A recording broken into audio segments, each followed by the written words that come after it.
بسم اللہ الرحمن الرحیم۔ اجڑ گیا وہ باغ جس کے ہزاروں مالی تھے، جب سکندر اس دنیا سے چلا اس کے دونوں ہاتھ خالی تھے۔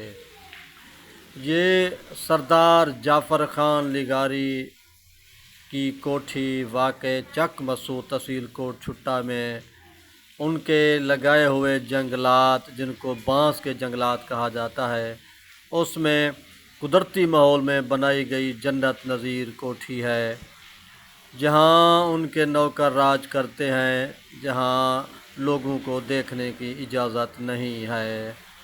سردار جعفر خان نے یہ اپنے بچوں کے فطری ذوق کی آبیاری کے لیے یہ کوٹھی، یہ محل بنوایا اور یہ باغات لگوائے، یہ سب کچھ کیے۔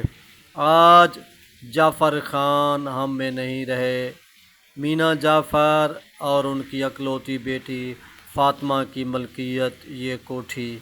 شاید کبھی کبھار وہ اپنے علاقوں میں چکر لگاتی ہوں گی، سال میں 6 ماہ میں ان کی زیارت کرتی ہوں گی۔ بہرحال وہ جعفر خان جو پہلے خوشبو سونگھ لیتا تھا کہ حکومت کس کی بنے گی تو وہ اپنی پارٹی بدل لیتا تھا، لیکن اب دنیا بدل گیا ہے تو زمانہ بھی بدل گیا ہے۔ جب وہ ایک مشہور میر انیس کا ایک شعر ہے، جو زندہ ہے وہ موت کا جام چکھے گا، جب احمد مرسل نہ رہے پھر کون رہے گا۔ آپ کا نیاز مند وسیع بھی سخنور دلبر مولائی، خدا حافظ۔